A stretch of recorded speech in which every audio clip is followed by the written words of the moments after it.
சர்ச்சைக்குரிய சட்டங்கள் குறித்து ஜனாதிபதி அதிரடி அறிவிப்பு. இந்திய பிரதமரை சந்தித்து பிரதமர் ஹரினி. மத்திய மாகாண தமிழ் பாடசாலைகளுக்கு விசேட விடுமுறை, வெளியான அறிவிப்பு. சம்பந்தி தனது காதலி அல்ல, பொதுவெளியில் நாமலின் பதில். மாகாண சபை தேர்தலை நடாத்த அரசாங்கம் முன்வர வேண்டும், சுரேஷ் பிரேமச்சந்திரன். இசாரா சம்பந்திக்கு அடைக்கலம் கொடுத்த குற்றச்சாட்டு, காவல்துறை உத்தியோகத்தர் உட்பட 3 கைது.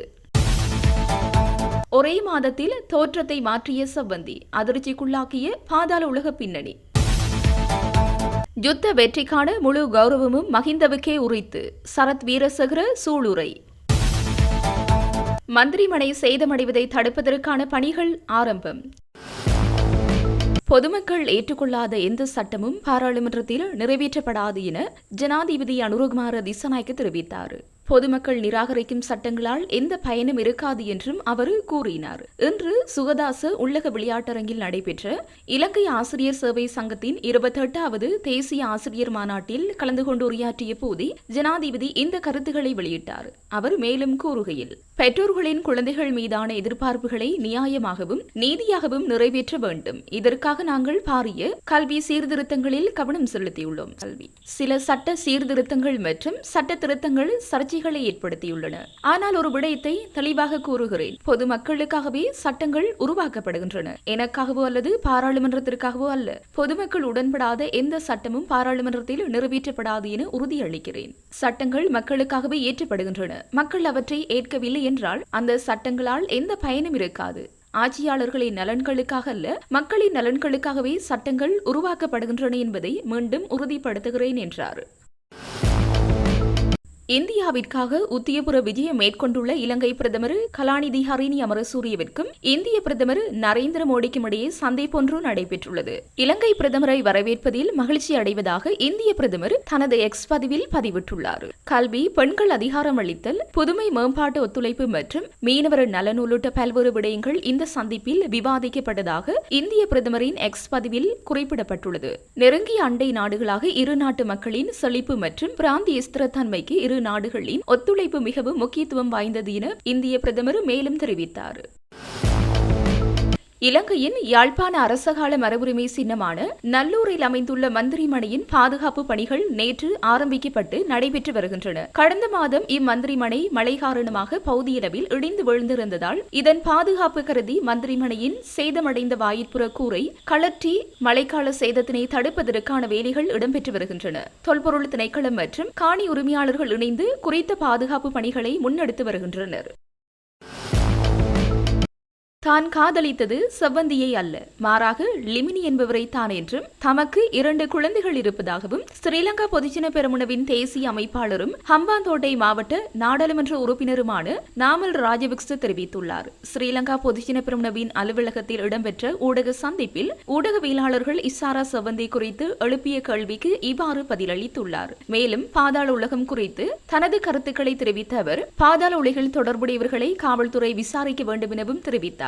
அது காவல்துறையின் பொறுப்பு. ஆனால் பாதாள உலகில் தொடர்புடையவர்கள் நாட்டை விட்டு வெளியேறுவதையும் காவல்துறை கவனிக்க வேண்டும். ஒரு குழு திருடர்களுக்காக 17 கடவுச்சீட்டுகளை உருவாக்கி நாட்டை விட்டு வெளியேற்றியதாக காவல்துறைக்கு பொறுப்பான பிரதி அமைச்சர் கூறினார். அப்படியானால் இந்த செயலாளர் யார்? இந்த தகவலை காவல்துறைக்கு பொறுப்பான அமைச்சருக்கு கொடுத்தது யார்? இதை உடனடியாக நாட்டுக்கு வெளிப்படுத்த வேண்டிய பொறுப்பு காவல்துறைக்கு பொறுப்பான அமைச்சருக்கு உள்ளது. வெளியேறிய மக்களில் பாதாள உலகத்தைச் சேர்ந்தவர்கள் இருந்திருக்க வேண்டும். எனவே காவல்துறைக்கு பொறுப்பான பிரதி அமைச்சர் இதில் கவனம் செலுத்த வேண்டும். மேலும் 323 கொள்கலன் தப்பியது போலவே பாதாள உலகத்தைச் சேர்ந்து ஒரு குழுவும் வெளிநாடுகளுக்கு தப்பிச் சென்றதா என்ற கேள்வி இந்த நேரத்தில் எழுகிறது. அரசாங்கத்தில் சிலர் நீதிமன்ற உத்தரவுகளை ஏன் ஏற்க வேண்டும் என்று சொல்லும் நிலையை அடைந்துவிட்டனர். இதிலிருந்து அமைப்பு மாற்றம் சிறப்பாக செயல்பட்டுள்ளது என்பது தெளிவாகிறது எனவும் அவர் மேலும் தெரிவித்தார். தமிழ் மக்களுக்கு குறைந்தபட்ச அதிகாரத்தை வழங்குகின்ற மாகாண சபை தேர்தலை நடாத்த அரசாங்கம் முன்வர வேண்டும் என சுரேஷ் பிரேமச்சந்திரன் கோரிக்கை விடுத்துள்ளார். யாழ்ப்பாணத்தில் அமைந்துள்ள அவரது இல்லத்தில் இடம்பெற்ற ஊடக சந்திப்பின் போதே மேற்கண்டவாறு தெரிவித்தார். இது தொடர்பில் அவர் மேலும் தெரிவிக்கையில், சுவிட்சர்லாந்தில் இடம்பெற்ற சமஷ்டி தொடர்பான கலந்துரையாடலில் கலந்து கொண்ட போது சுவிஸ் அரசாங்கம் சமஷ்டி தீர்வினை தமிழ் மக்களுக்கு வழங்க இருப்பது போன்று கஜேந்திரகுமார் பொன்னம்பலம் தன்னுடைய கருத்துக்களை தெரிவித்திருந்தார். ஆனால் உண்மை அதுவல்ல. அங்கே பாராளுமன்ற உறுப்பினர்கள் அரசியல் தலைவர்களை சுவிஸ் அரசாங்கம் அழைத்தது சமஷ்டி தொடர்பான ஒரு கற்பிதத்தை வழங்குவதற்கு மாத்திரமே தவிர வேறு எதற்கும் அல்ல. அங்கு அதிகம் வந்தவர்கள் எம்பி ஜேவிபி அரசாங்கத்தைச் சேர்ந்தவர்கள். எனவே அவர்கள் மைத்ரிபால சிறிசேன, ரணில் விக்ரம்சிங்க அவர்களுடைய ஆட்சி காலத்தில் முன்வைக்கப்பட்ட ஜாப்பு சீர்திருத்தம் தொடர்பாக முன்னெடுக்கப்பட்ட விடயங்களை முன்கொண்டு செல்வதாக தெரிவித்தார்கள். ஆனால் அது தொடர்பான எவ்வித நடவடிக்கைகளையும் இதுவரையும் அவர்கள் முன்னெடுக்கவில்லை. எனவே இதனை கஜேந்திரகுமார் பொன்னம்பலம் அவர்கள் விளங்கிக் கொள்ள வேண்டும். அத்துடன் 13ஆம் திருத்தச் சட்டத்தை அமுல்படுத்தி எமக்கு கிடைக்கின்ற குறைந்தபட்ச அதிகாரமான மாகாண சபை தேர்தலை நடாத்தி அபிவிருத்திகளை மேற்கொள்வதற்கான நடவடிக்கைகள் முன்னெடுக்கப்பட வேண்டும். ஆனால் மாகாண சபை தேர்தல் நடத்தப்பட வேண்டும். நாங்கள் அதிலே போட்டியிடுவோம். தேர்தல் தொடர்பில் பேசப்பட வேண்டும் என்று கூறுகிற தமிழ் தேசிய மக்கள் முன்னணியினர் 13ஆம் திருத்தச் சட்டம் தேவையில்லை என்று கூறி வருகின்றனர். எனவே இது தொடர்பில் அவர்களுக்கு சரியான கருத்துக்கள் இல்லை என தெரிவித்தார். மேலும் ஜனநாயக தமிழ் தேசிய கூட்டணி தமிழ் தேசிய மக்கள் முன்னணியுடன் செய்து கொண்ட ஒப்பந்தத்தில் அனைத்து விடயங்களும் சொல்லப்பட்டுள்ளன. அது தொடர்பான அவர்களது கருத்துருவாக்கத்தில்தான் ஏதோ தவறு உள்ளது என்று தெரிவித்தார். இசாரா சவந்திக்கு அடைக்கலம் கொடுத்ததாக கூறப்படும் குற்றச்சாட்டின் கீழ் ஒரு காவல்துறை கான்ஸ்டபிள் உட்பட 3 கைது செய்யப்பட்டுள்ளதாக காவல்துறை தெரிவித்துள்ளது. காவல்துறை கான்ஸ்டபிளின் மனைவியின் தாய் மற்றும் ஒழுங்கமைக்கப்பட்ட குற்றக்குழுவைச் சேர்ந்தவர் என கருதப்படும் மாத்தரை ஷான் என்பவரின் நெருங்கிய சக ஒருவரும் கைது செய்யப்பட்டுள்ளார். இந்த காவல்துறை உத்தியோகத்தர் மற்றும் ஏனைய இருவர் இசாரா சவந்திக்கு அடைக்கலம் கொடுத்து உதவியதாக குற்றம் சாட்டப்பட்டு கைது செய்யப்பட்டுள்ளனர் என்று காவல்துறை தெரிவித்துள்ளது. மத்திய மாகாணத்தில் உள்ள அனைத்து தமிழ் பாடசாலைகளுக்கும் தீபாவளி பண்டிகைக்கு மறுநாள் விசேட விடுமுறை வழங்கப்பட்டுள்ளது. நுவரெலியா கல்வி வலயத்தின் நிர்வாகத்திற்கு பொறுப்பான பிரதி கல்வி பணிப்பாளர் எம் கணேஸ்ராஜ், பெருந்தோட்ட சமூக உட்கட்டமைப்பு பிரதி அமைச்சர் சுந்தரலிங்கம் பிரதீப்பிடம் முன்வைத்த வேண்டுகோளுக்கிணங்க இந்த விடுமுறை மத்திய மாகாண ஆளுநரால் வழங்கப்பட்டுள்ளது. இவ்விடுமுறைக்கு பதிலாக எதிர்வரும் சனிக்கிழமை பாடசாலைகளை நடாத்துமாறு சகல அதிபர்களுக்கு மத்திய மாகாண ஆளுநர் பணிப்புரை விடுத்துள்ளார். இதேவேளை ஊவா மற்றும் சப்ரகமுக மாகாண பாடசாலைகளுக்கு தீபாவளிக்கு மறுநாள் 21ஆம் தேதி விசேட விடுமுறை வழங்கப்பட்டுள்ளமை குறிப்பிடத்தக்கது. இதேவேளை தீபாவளியை முன்னிட்டு கிழக்கு மாகாண தமிழ் பாடசாலைகளுக்கு மறுநாள் விடுமுறை வழங்கப்பட்டுள்ளதாக மாகாண கல்வி அமைச்சு தெரிவித்துள்ளதுடன் இதனை கிழக்கு மாகாண ஆளுநரின் ஊடக பிரிவு உறுதிப்படுத்தியுள்ளது. இதுகுறித்து இன்று வெளியிடப்பட்ட கடிதம் மூலமாக தெரிவிக்கப்பட்டுள்ளது. அதன்படி பதில் பாடசாலை எதிர்வரும் சனிக்கிழமை இடம்பெறும் எனவும் மேலும் தெரிவிக்கப்பட்டுள்ளது.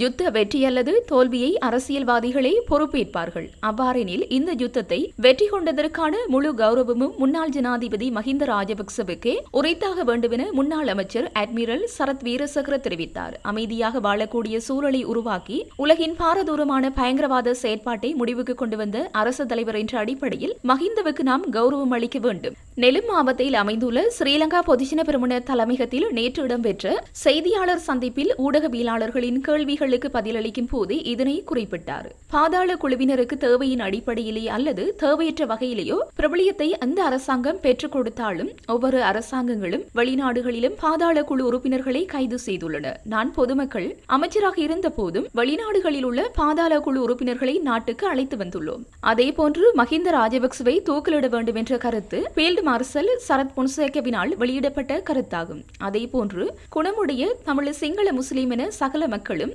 நிராகரிக்கும் அறிவிப்பை அவர் வெளியிட்டுள்ளார். எனவே யுத்தத்தை வெற்றி கொள்வது அரசியல்வாதிகளே. யுத்தம் ஒன்றின் வெற்றி மற்றும் தோல்வியின் பொறுப்பை அரசியல்வாதிகளே ஏற்பார்கள். அவ்வாறெனில் இந்த யுத்தத்தை வெற்றி கொண்டதற்கான முழு கௌரவமும் மஹிந்த ராஜபக்சவுக்கு உரித்தாக வேண்டும். அதனை யாராலும் தவிர்க்க முடியாது. அதற்காக மஹிந்த ராஜபக்சவுக்கு வாக்களியுங்கள் என்று கூற மாட்டோம். அமைதியாக வாழக்கூடிய சூழலை உருவாக்கி கொடுத்து உலகின் பாரதூரமான பயங்கரவாத செயற்பாட்டை முடிவுக்கு கொண்டு வந்த அரசு தலைவர் என்ற அடிப்படையில் மஹிந்தவுக்கு நாம் கௌரவம் அளிக்க வேண்டும் என்றார். பாரியளவான அரிசி ஆலை உரிமையாளர்கள் கேரி சம்பா அரிசியை பதுக்கி வைப்பதாகவும் அதன் பிரதிபலனாக சந்தையில் அரிசி தட்டுப்பாடு உருவாகியுள்ளதாகவும் விவசாயிகள் மற்றும் சிறிய மற்றும் நடுத்தர அரிசி ஆலை உரிமையாளர்களின் சங்கம் அறிவித்துள்ளது. மேலும் கேரி சம்பாவுக்கு பதிலாக மாற்று அரிசி இறக்குமதி செய்ய அரசாங்கம் நடவடிக்கை எடுத்துள்ளதனூடாக வேறு மாபியா நடவடிக்கை முன்னெடுக்கப்படும் என்று அந்த சங்கம் மேலும் சுட்டிக்காட்டியுள்ளது. சிறிய மற்றும் நடுத்தர அரிசியாலை உரிமையாளர்கள் சங்கத்தின் தலைவர் யூகே சமரசிங்க நேற்று ஊடகங்களுக்கு கருத்து தெரிவிக்கையில், பாரிய அளவிலான அரிசியாலை உரிமையாளர்கள் சங்கம் கேரி சம்பா அரிசியை பதுக்குவதாகவும் அதனால் சந்தையில் அரிசிக்கு தட்டுப்பாடு தோற்றம் பெற்றுள்ளதாகவும் சுட்டிக்காட்டியுள்ளார். நாட்டில் கேரி சம்பா மற்றும் சம்பா அரிசிக்கான அரிசி தேவைப்பாடு அவ்வாறு இல்லாவிட்டால் நெல் தேவைப்பாடு 15% உள்ளது. சந்தைகளில் 330 ரூபாய் என்ற அடிப்படையில் அதிக விலையில் கேரி சம்பா அரிசியை விற்பனை செய்கிறார்கள். இந்த விடயத்தில் நுகர்வோர் விவகார அதிகார சபையும் அமைதியாக இருப்பதை அவதானிக்கக்கூடியதாக உள்ளது. அரிசி விலையின் ஏற்ற இறக்கத்தினூடாக அதிக லாபத்தை ஏற்படுத்திக் கொள்ளவும் முயற்சிக்கிறார்கள். இதனூடாக மீண்டும் செயற்கையாகவே சந்தையில் அரிசி தட்டுப்பாடு ஏற்படுவதற்கான வாய்ப்புகள் இருப்பதாக எச்சரிக்கை விடுத்துள்ளார். கனிமுல்ல சஞ்சீவ படுகொலை செய்யப்பட்டதன் பின்னர் ஒரு மாதத்திற்குள் இசாரா சவந்தி தனது தோற்றத்தை மாற்றிக்கொண்டதாக போலீஸ் விசாரணையில் தெரிய வந்துள்ளது. கொழும்பு புதுக்கடை நீதிமன்ற வளாகத்தில் கனிமுல்ல சஞ்சீவ படுகொலை செய்யப்பட்ட பின்னர் பிரதான சந்தேகநபரான இசாரா சவந்தி மதுகம சென்றுள்ளார். அங்கு மதுகமவைச் சேர்ந்தவரும் தற்போது வெளிநாட்டில் வசித்து வருபவருமான பிரபல பாதாள உலக தலைவர் ஒருவர் ஒரு மாத காலம் வரை சவந்திக்கு தங்குவதற்கு தேவையான வசதிகளை செய்து கொடுத்துள்ளார். தனது பாதாள கும்பல் உறுப்பினர்களை பயன்படுத்தி அவர் இந்த உதவிகளை சவந்திக்கு வழங்கியுள்ளார். குறித்த பாதாள உலக தலைவர் கெகல்பத்ர பத்மேவின் நெருங்கிய நண்பர் என்பது விசாரணைகளில் வெளிச்சத்திற்கு வந்துள்ளது. ஒரு மாத காலம் வரை அவர் மதுகமவில் தங்கிய சவந்தி தனது நீண்ட தலைமுடியை குறுகியதாக வெட்டி தனது தோற்றத்தை மாற்றியுள்ளார். இதன்போது மதுகம பகுதியில் உள்ள பல ரகசிய இடங்களில் ஒளிந்து கொள்ள தேவையான வசதிகள் அவருக்கு செய்து கொடுக்கப்பட்டுள்ளன. இதேவேளை இசாரா சவந்தி மதுகமவில் பதுங்கியிருப்பதாக கொழும்பு குற்றப்புலனாய்வு துறையினருக்கு கிடைக்கப்பெற்ற தகவலுக்கு அமைய அங்கு தேடுதல் நடவடிக்கைகள் ஆரம்பிக்கப்பட்டிருந்தன. அப்போது சவந்தி மாத்திரைக்கு தப்பிச் சென்றிருந்ததாக தற்போது தெரிய வந்துள்ளது. மாத்திரையில் சில நாட்களை கழித்த பின்னர் அவர் யாழ்ப்பாணத்திற்கு சென்று அங்கிருந்து கடல் வழியாக இந்தியாவுக்கு தப்பிச் சென்று அங்கிருந்து நேபாளம் சென்றுள்ளார். இவ்வாறு இருக்க நேபாளத்தில் கைது செய்யப்பட்டு இலங்கைக்கு அழைத்து வரப்பட்டுள்ள இசாரா சவந்தி உட்பட 4 சந்தேக நபர்களும் 72 மணி நேரம் தடுத்து வைக்கப்பட்டு விசாரிக்க அனுமதிக்கப்பட்டுள்ளனர். இதன்படி தடுப்பு காவலில் உள்ள இசாரா சவந்தி, ஜே.கே. பாய், சுரேஷ் மற்றும் தக்சி ஆகியோரை கொழும்பு குற்றப்பிரிவு விசாரித்து வருகின்றது.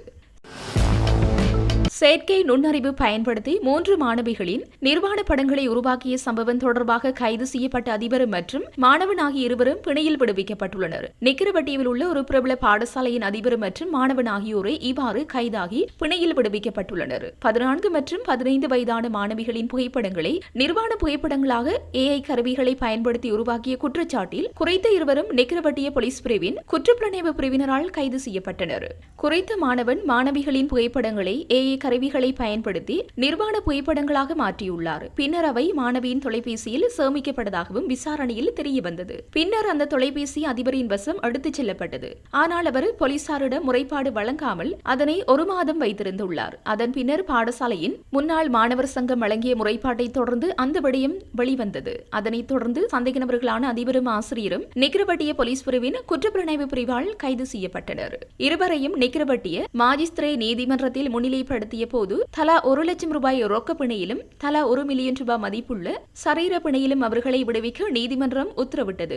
அவர்களின் பிணையாளர்கள் நெருங்கிய உறவினர்களாக இருக்க வேண்டும் என்றும் சந்தேக நபர்கள் அக்டோபர் 23ஆம் தேதி மீண்டும் ஆஜராக வேண்டும் என்றும் நீதிமன்றம் உத்தரவிட்டது. மேலதிக விசாரணைகளை போலீஸ் பிரிவின் சைபர் குற்றப்பிரிவு தொடர்ந்து விசாரணை நடத்தி வருகின்றது.